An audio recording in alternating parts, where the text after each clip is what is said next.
નમસ્કાર, તમારું સ્વાગત છે ચેનલમાં. હમણાં ચાલી રહી છે ગુજરાત ટુરિઝમ સિરીઝ અને હું લઈને આવ્યો છું રાજકોટમાં ટોચના પ્રવાસના સ્થળો. નંબર 1 પર છે વોટસન મ્યુઝિયમ. મ્યુઝિયમને ખૂબ જ નાની જગ્યામાં તેની ભવ્યતા જાળવી રાખી છે, જેમાં માનવશાસ્ત્ર અને ઇતિહાસ ભૂગોળના તમામ વિષયો પર આવરી લેવામાં આવ્યા છે. તેઓ ખૂબ જ સર્જનાત્મક છે અને જ્યારે તમે જોયું કે ક્યુરેટર તેના સંગ્રહાલય માટે ખૂબ સક્રિય છે અને સંગ્રહાલય માટે જીવંત છે. નંબર 2, કાબા ગાંધીનો ડેલો. ગાંધીજીના પિતા કરમચંદ ગાંધીજીનું ઘર. આ ઘર 1880માં ગાંધીજીના પિતા રાજકોટના દિવાન બન્યા ત્યારે બનાવવામાં આવ્યું હતું. ગાંધીજી તેમના બાળપણમાં 7 વર્ષ સુધી અહીં મકાનમાં રહ્યા હતા. હવે આ મકાનમાં ફેરવાયું છે એક નાનું મ્યુઝિયમ. એન્ટ્રી બિલકુલ ફ્રી છે. અહીં ફોટા સાથે ઘણી બધી માહિતી ઉપલબ્ધ છે. Number 3, rotary international dolls museum. બાળકો માટે વિશ્વભરની વિવિધ સંસ્કૃતિઓ અને એક છત નીચે જોવા માટે મુલાકાત લેવી આવશ્યક અને શ્રેષ્ઠ સ્થળ છે. ડોલ્સ મ્યુઝિયમ વિશ્વભરમાંથી અદ્ભુત ડોલ્સ સાથેનું એક છે. રાજકોટમાં જોવા જેવું સ્થળ. આંખ આકર્ષક ઢીંગલી સેટઅપ સાથે વિવિધ દેશોની સંસ્કૃતિઓ પ્રતિબિંબિત થઈ રહી છે. આ સ્થળ મ્યુઝિયમમાં 1600+ ડોલ્સ સાથે લગભગ 102 દેશની વિવિધ સંસ્કૃતિઓને પ્રતિબિંબિત કરે છે. તે બીજા અને ત્રીજા માળે છે. લિફ્ટ ઉપલબ્ધ છે. સોમવારે બંધ રહે છે. સ્ટાફ પણ ખૂબ જ સારી રીતે માહિતીગાર અને તેઓએ અમે આ મ્યુઝિયમની સ્થાપના પાછળની પૂરી સંપૂર્ણ વાત સંભળાવી.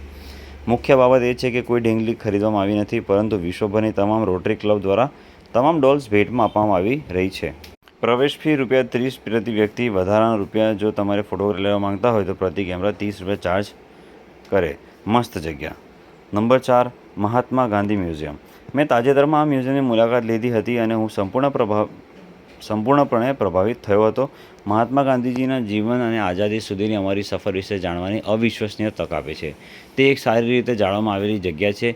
મ્યુઝિયમમાં 30 વ્યક્તિગત ગેલેરીઓ અથવા રૂમ છે. દરેક એર કન્ડિશનિંગ, યોગ્ય લાઇટિંગ અને મનમોહક દ્રશ્યો અસરોથી સજ્જ છે. ગાંધીજીના જીવનના દરેક પાસાને જીવંત બનાવે છે. વિગતો પર ધ્યાન ફક્ત મનને ફૂંકવા માટે જેવું છે. આ સ્થાનને ખરેખર કોઈ અલગ પાડે છે તે છે માર્ગદર્શિકા. મને આટલી તેજસ્વી અને જુસ્સાદાર માર્ગદર્શિકા અન્ય કોઈ સ્થાન પર ક્યારેય મળી નથી. તેનામાં કામમાં અસાધારણ છે અને અનુભવને વધુ સમૃદ્ધ બનાવે છે. પ્રવેશ ફ્રી માત્ર ₹25 છે, જેમાં સાંજે લાઇટ અને સાઉન્ડ શો પણ સમાવેશ થાય છે. જો તમે આ વિસ્તારમાં છો તો આ મ્યુઝિયમ જોવું જ જોઈએ. Number 5, jubilee garden. શહેરની મધ્યમાં આવેલું જ્યુબિલી ગાર્ડન શહેરની ખળભળાટમાંથી શાંત એસ્કેપ આપે છે. ઝીણવટપૂર્વક લેન્ડસ્કેપ કરેલા મેદાનો વનસ્પતિ એક જીવંત શ્રેણીને ગૌરવ આપે છે, જે તેને પ્રકૃતિના ઉત્સાહીઓ અને ફોટોગ્રાફરો માટે એકસરખો આશ્રય બનાવે છે. શાંત વાતાવરણ મુલાકાતીઓને લીલીછમ લીલોતરી અને પ્રકૃતિના આનંદદાયક અવાજો સાથે આરામ કરવા આમંત્રણ આપે છે. ભલે તમે શાંતિપૂર્ણ લટાર અથવા પિકનિક માટે મનોહર સ્થળ શોધી રહ્યા હો, જ્યુબિલી ગાર્ડન તમામ ઉંમરના લોકો માટે મોહક અનુભવ પ્રદાન કરે છે.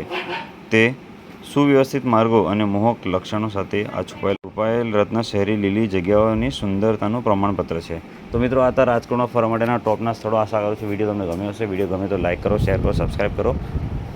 જય હિન્દ.